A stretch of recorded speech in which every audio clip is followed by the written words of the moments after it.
Esta semana, en Vaticano, exploramos el informe de síntesis del Sínodo sobre la sinodalidad, el texto de síntesis que servirá de puente entre la asamblea del mes pasado y la reunión sinodal prevista para octubre de 2024.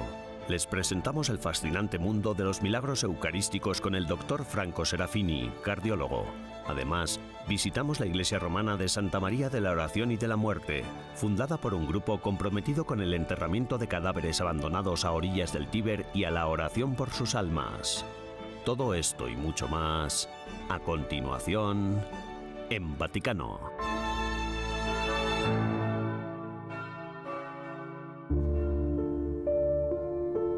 El jueves 2 de noviembre, a las 10 de la mañana, el Papa Francisco celebró la misa por todos los fieles difuntos en el centenario de la Guerra de Roma, el memorial de guerra del barrio de Testaccio que custodia los restos de los militares pertenecientes a la Commonwealth caídos en Roma durante la Segunda Guerra Mundial. La celebrazione di un giorno come oggi ci porta a due pensieri. La celebración de un día como hoy nos trae dos pensamientos, memoria y esperanza. Memoria di coloro che ci hanno preceduto. Memoria de aquellos que han partido antes que nosotros y en la misericordia de Dios fueron recibidos.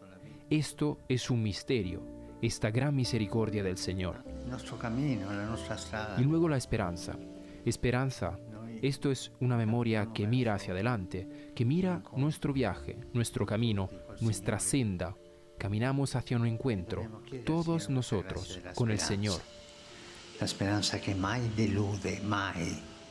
El Día de los Difuntos, también llamado Conmemoración de los Fieles Difuntos, es un día de oración y recuerdo de los fieles difuntos que se celebra el 2 de noviembre. En este día, el clero debe rezar el oficio de difuntos y todas las misas deben ser de requiem, excepto una de la fiesta en curso, que es de obligación.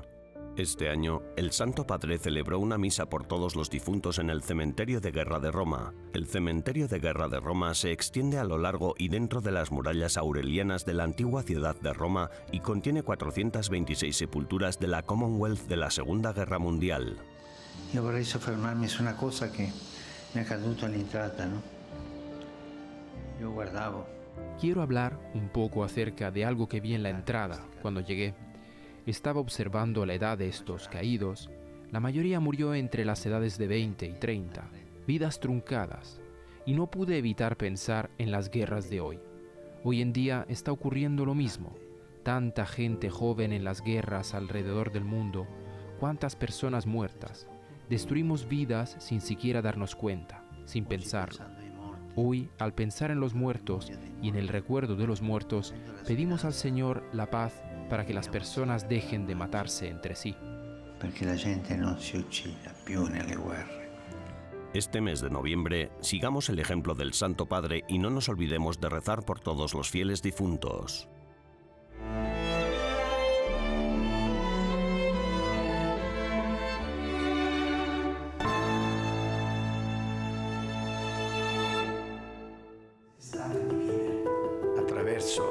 El hecho de reunirnos desde lejos con nuestros hermanos y hermanas de Tierra Santa, unirnos en oración por la paz y reflexionar colectivamente sobre cómo podemos encarnar cada vez más el espíritu de unidad dentro de la Iglesia Universal será el elemento más significativo de nuestro encuentro.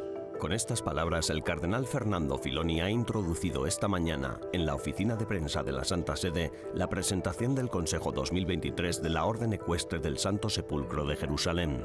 Como gran maestre de la Orden, el cardenal Filoni se centró en el tema de esta reunión que tendrá lugar en Roma del 6 al 10 de noviembre. Esta Asamblea General reúne a los delegados responsables de las distintas estructuras periféricas de la Orden dispersas por todo el mundo. Creemos que la formación es un punto esencial, en primer lugar para entender lo que somos y lo que hacemos, y en segundo lugar para que aquellos que quieran unirse entiendan bien lo importante que es nuestra misión en Tierra Santa, necesitada de espiritualidad, comprensión y capacidad. La Orden Ecuestre del Santo Sepulcro de Jerusalén es una institución laica de derecho pontificio y cuenta actualmente con 30.000 miembros presentes en los 5 continentes. Su misión es consolidar la presencia cristiana en la tierra de Jesús, apoyando las obras de la Iglesia Católica en Tierra Santa, específicamente las del Patriarcado Latino de Jerusalén. La complicada situación actual en Tierra Santa fue también uno de los asuntos abordados al final de la rueda de prensa del cardenal Filoni, quien expresó sus puntos de vista y preocupaciones al respecto. This gathering now comes in a moment very dramatic. Esta reunión llega en un momento muy dramático para Palestina, para Israel, con tantas personas asesinadas de modo inverosímil. Y ahora el pueblo palestino está siendo duramente atacado. Nosotros, por supuesto, entendemos que aunque no seamos parte de unos ni otros, todavía tenemos un papel importante en este momento, especialmente en el apoyo a todo el pueblo, cristianos o no cristianos, a todos los que están allí. Our people, Christian, not Christian, all those who are there. Al término del encuentro, el Santo Padre recibirá en audiencia a los participantes, que a continuación peregrinarán a la Basílica de San Pablo Extramuros y al Santuario del Divino Amor.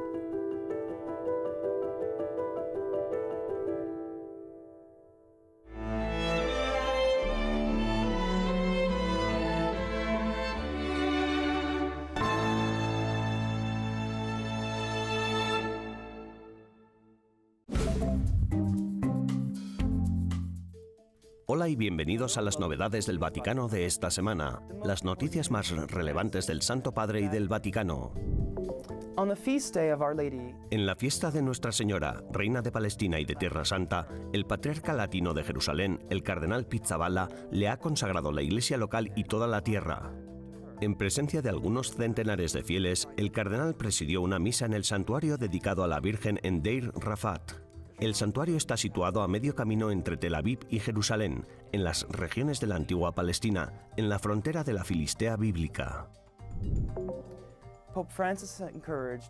El Papa Francisco animó a un grupo de mujeres que escaparon de organizaciones criminales en Italia a seguir luchando a pesar del miedo, recordándoles que no están solas. El Santo Padre dijo: «Vosotras, queridas mujeres, habéis nacido y crecido en contextos corrompidos por el crimen mafioso y habéis decidido salir de él. Bendigo vuestra elección y os animo a seguir adelante». Y añadió: «No estáis solas, seguid luchando». El Vaticano ha anunciado que el Papa Francisco ha decidido levantar la prescripción del caso del padre Marco Rupnik, el ex sacerdote jesuita y artista de mosaicos acusado de graves abusos contra mujeres. Tras la revelación anteriormente de que Rupnik había vuelto al ministerio sacerdotal en una diócesis de su Eslovenia natal a pesar de las acusaciones, la oficina de prensa de la Santa Sede emitió un comunicado en el que decía que el pontífice había pedido una revisión del caso de Rupnik. El comunicado del Vaticano dice: «El Papa está firmemente convencido de que si hay algo que la Iglesia debe aprender del sínodo es a escuchar con atención y compasión a los que sufren, especialmente a los que se sienten marginados por la Iglesia». El Papa Francisco dijo que está rezando por la fortaleza y la paz de la comunidad de Lewiston, Maine, después de que la ciudad haya padecido 2 tiroteos masivos mortales. Los tiroteos en un restaurante y una bolera en la segunda ciudad más poblada de Maine, en el sur del estado, dejaron 18 muertos y 13 heridos. Con la primera confianza de que, ayudados por la gracia de Dios, podemos vencer el mal con el bien, dice el comunicado del Vaticano, el Santo Padre invoca sobre el pueblo de Lewiston y, de hecho, sobre todo el país, las bendiciones de fuerza y paz de Dios Todopoderoso. El Vaticano ha anunciado que el Belén de la Navidad de 2023 en Roma evocará el primer pesebre viviente de la historia, creado por San Francisco de Asís en Italia en el siglo XII. El Belén del Vaticano, que cambia cada año, se desvelará en una ceremonia en la Plaza de San Pedro el 9 de diciembre. En ese mismo acto se encenderá por primera vez el árbol de Navidad. Gracias por acompañarnos durante las novedades del Vaticano de esta semana. Matthew Santucci para EWTN Vaticano.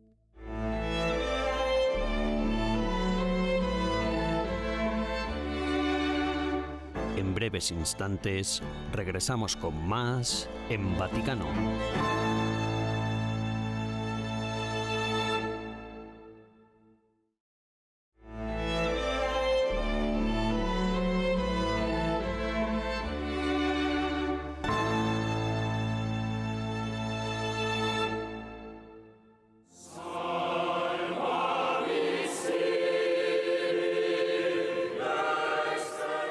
Con una Santa Misa en la Plaza de San Pedro el domingo, el sínodo de 4 semanas llegó a su fin.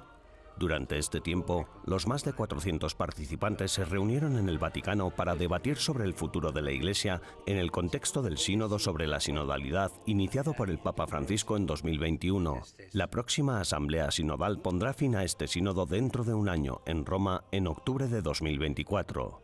Timothy Broglio, presidente de la Conferencia Episcopal de Estados Unidos, al hablar de su experiencia de participación en el sínodo, subrayó la necesidad de fomentar en el futuro una mayor participación de los fieles procedentes de todas partes.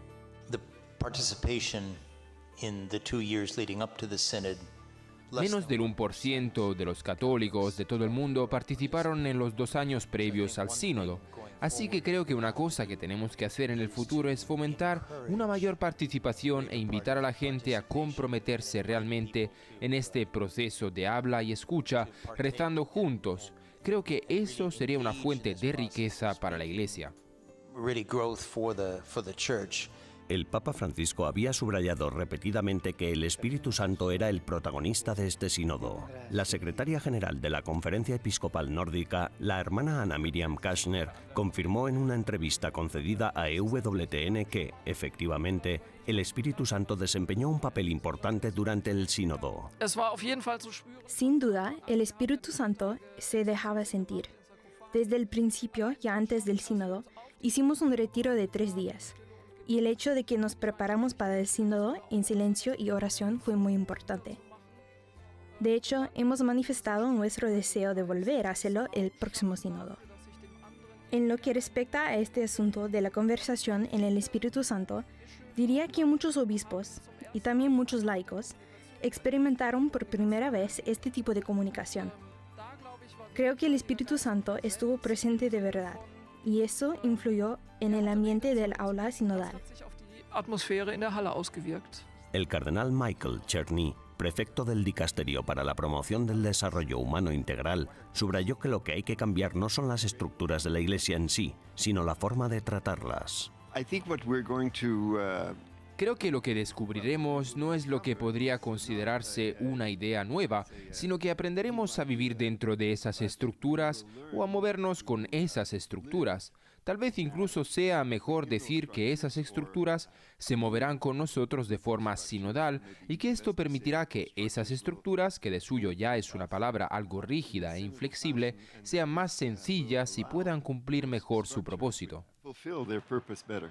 Entre los demás oradores en las sesiones informativas del sínodo se encontraba el recién nombrado cardenal Robert Francis Prevost, prefecto del Dicasterio para los Obispos. A la pregunta sobre el papel de la mujer en la Iglesia y la controvertida cuestión de la ordenación de mujeres, el cardenal dijo: Ordenar a las mujeres, y también hay mujeres que ya lo han repetido bastante, clericalizar a las mujeres no resuelve necesariamente nuestro problema.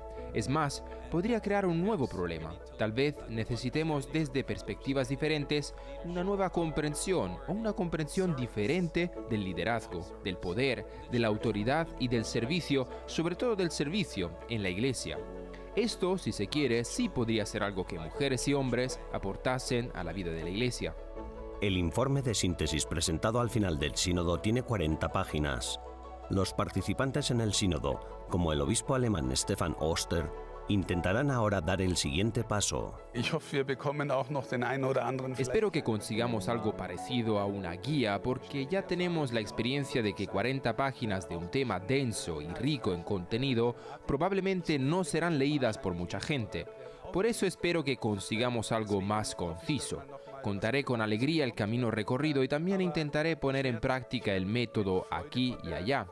Intentaré contar con entusiasmo cómo fue posible que culturas y posiciones completamente diferentes se encontraran. Pero por supuesto, esto no será fácil. Ahora, en el aula sinodal se nos escucha hablar con entusiasmo de lo que hemos vivido, pero no será igual para los que no lo han vivido. Y cuando me regrese a casa y cuente a mi comunidad que todo fue magnífico, pero que ahora tocaba llevarlo a la práctica, no sé si a ellos también les parecerá tan estupendo y seguirán la corriente. Por eso, al final del sínodo se esperaba con impaciencia el discurso del Papa Francisco, pero fue sorprendentemente breve y subrayó una vez más que escuchar al Espíritu Santo es lo más importante. Quiero recordar que el protagonista del sínodo es el Espíritu Santo. Gracias de corazón a todos.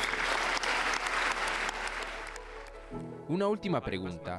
¿Qué es lo que a ustedes les da esperanza? Jesucristo. Cuando miro a mi Señor, pienso, ¿por qué más debería vivir? Quiero proclamarlo a Él. No sabría para qué más vivir.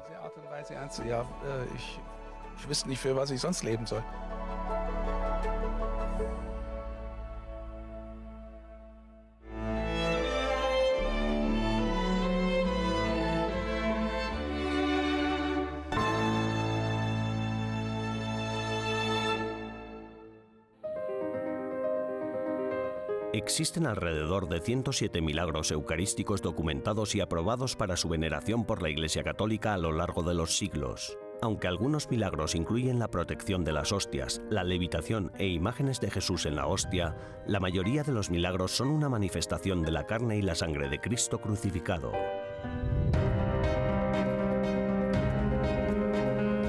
Acompáñenos mientras nos sentamos con el Dr. Franco Serafini, cardiólogo de Bolonia, Italia, que ha dedicado su vida a examinar los milagros eucarísticos. En Lanciano lo que sucedió es algo muy lejano en el tiempo.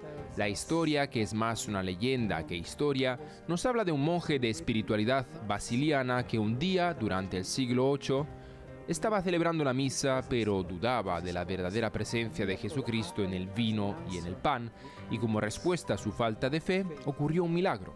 En el momento de la consagración, cuando sujetaba la forma en sus manos, el pan se convirtió en carne y el vino en sangre.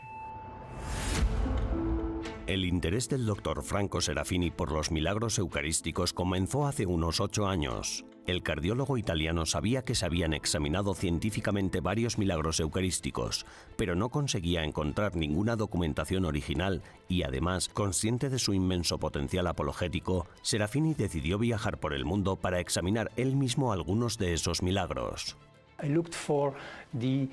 Busqué el documento original disponible en las diócesis de todo el mundo, en América del Sur, en Polonia o aquí en Italia, y también fui personalmente a los lugares para conocer a los testigos y a los médicos que participan en estudios recientes. Entre los muchos lugares que visitó y los milagros que examinó, como los milagros eucarísticos de Buenos Aires, Argentina, Tixtla, México, y Legnica y Sokoika, Polonia, el milagro eucarístico de Lanciano, Italia, sigue siendo el más famoso. Por iniciativa del arzobispo de Lanciano y con la autorización de Roma, los franciscanos de Lanciano decidieron en 1970 someter las reliquias a un examen científico. El estudio se encargó al doctor Odoardo Linoli, jefe del Laboratorio de Análisis Clínicos y Anatomía Patológica del Hospital de Arezzo. En primer lugar, demostró que la carne es tejido miocárdico, es decir, es un fragmento de corazón. Segundo, que la sangre es sangre verdadera. Y tercero, que la carne y la sangre son humanas. En cuarto lugar, que el tipo de sangre que descubrió tanto en la carne como en la sangre misma es del tipo AB, el más raro en los seres humanos. Y en quinto lugar, también descubrió la presencia de proteínas con una relación electroforética similar a la de la sangre fresca.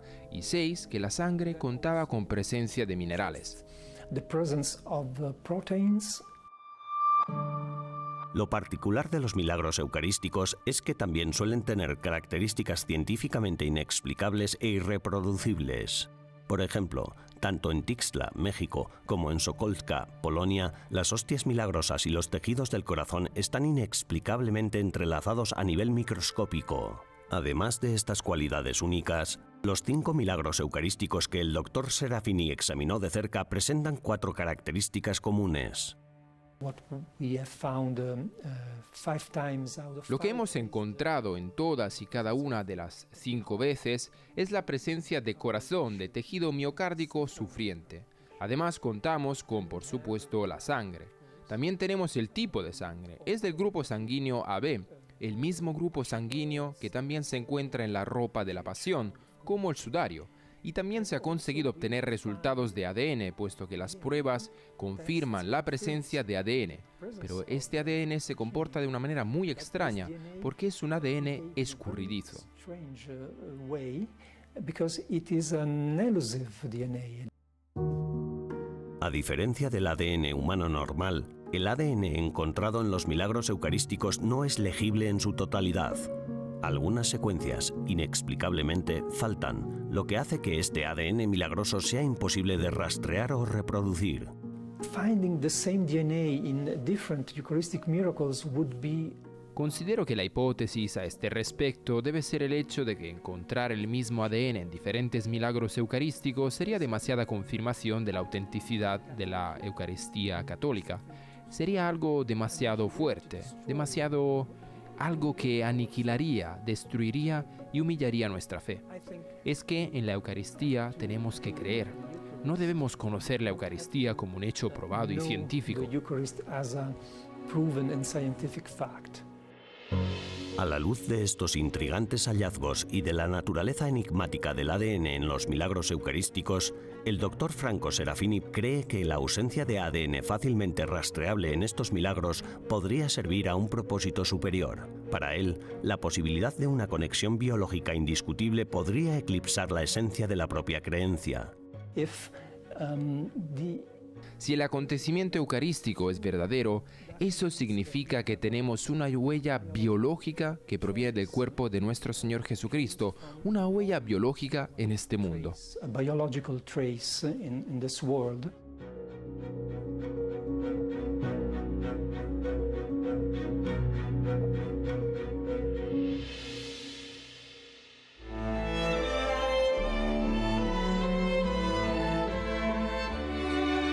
Tras una breve pausa, regresamos con más en Vaticano.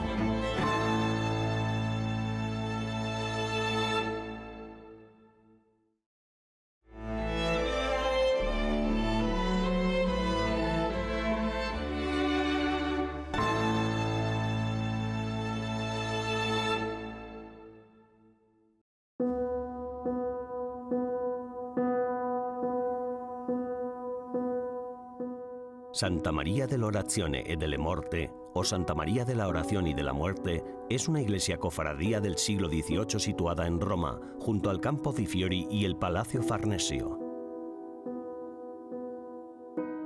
Está dedicada a la Santísima Virgen María, bajo el título especial de Nuestra Señora de la Oración y de la Muerte.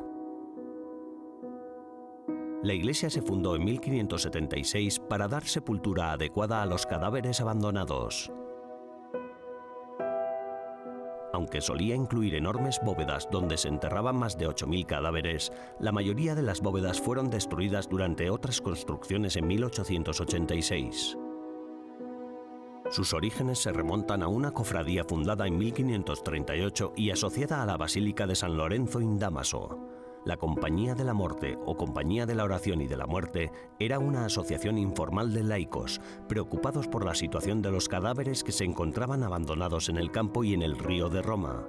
Los cuerpos no recibían una sepultura adecuada y los campesinos pobres se deshacían de sus muertos en lugar de llevarlos a la ciudad para un entierro apropiado. En 1552, el Papa Julio III otorgó a la asociación el Estatuto de Cofradía Piadosa. En ella, el Papa dejaba claro que la nueva cofradía no solo debía enterrar a los cadáveres, sino también rezar por las almas que se encontraban en ellos. La pequeña iglesia, al igual que el cementerio anexo, resultó insuficiente en el siglo XVII. Por ello, en 1732 se inició un proyecto de reconstrucción completa. El arquitecto fue Ferdinando Fuga. Famosamente, adornó el exterior con calaveras. Hay esqueletos incrustados en la pared, cráneos grabados amontonados en estanterías, huesos apilados en el altar y convertidos en una cruz. Incluso las lámparas de araña están hechas con huesos humanos. Una guadaña acecha cerca del altar. El nuevo trazado incluía un cementerio a lo largo de la orilla del río. El cementerio original de la cofradía se mantuvo en funcionamiento hasta el siglo XIX. Los registros de la cofradía muestran que enterró unos 8.600 cadáveres entre 1552 y 1896. Esto suponía unos 25 al año. Ahora que acabamos este mes de octubre, tomemos la iglesia de Santa María de la Oración y de la Muerte como ejemplo para reflexionar sobre nuestra mortalidad y recordar que debemos rezar por los difuntos.